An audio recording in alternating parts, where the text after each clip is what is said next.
Winter storm Brooklyn has killed at least 49 people. Officials say of those deaths, 28 of them were in western New York. The Buffalo area was hit the hardest. People have been found dead in cars, homes, and snowbanks. Some also died while shoveling snow. Motorists were left stranded during the storm. Power was knocked out, preventing emergency crews from reaching people stuck in cars and residents in frigid homes. Driving ban is in place not to inconvenience you. It's to help us get through this as quickly as possible, to open up communities so that we can get in and do what we need to do so that we can open up as fast as possible. The National Weather Service says up to 9 or more inches of snow could fall in some areas through today. Winter storm Brooklyn is also causing major headaches for travelers and airlines. The problem stretches across the country as thousands of people are left stranded in airports. The call centers are also swamped as many of those travelers are trying to rebook. One airline had to cancel at least 70% of its flights yesterday still, but those frustrations are far from over. And Mike Valerio brings us a closer look at the chaos. From Chicago, no clothes, no nothing, and Christmas at the airport.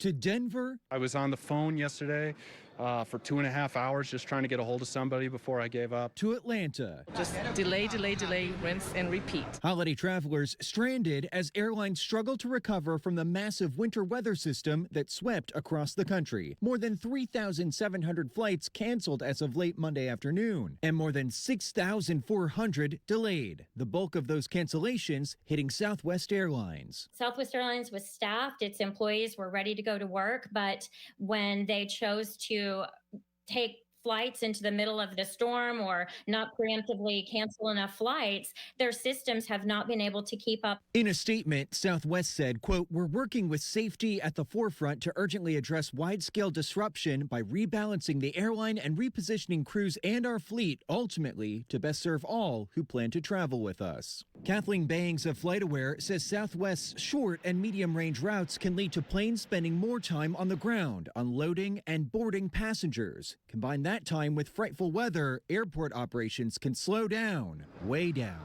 You're not making any money, you're not efficient when you're on the ground, and that has helped to slow them down, unfortunately. And in hard-hit New York, Buffalo Niagara International Airport is set to remain closed until at least Wednesday morning after getting more than 49 inches of snow.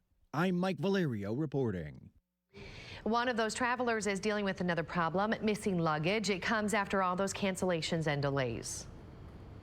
So my family was headed to Punta Cana on Friday morning, and it took them almost 3 hours to load the luggage, and we weren't able to make our connecting flight, so they pulled us off the flight that sent our luggage to Fort Lauderdale. We still haven't been able to get our luggage back. I just found one of them. One of the other ones ended up in Punta Cana, and the other 4 are still missing.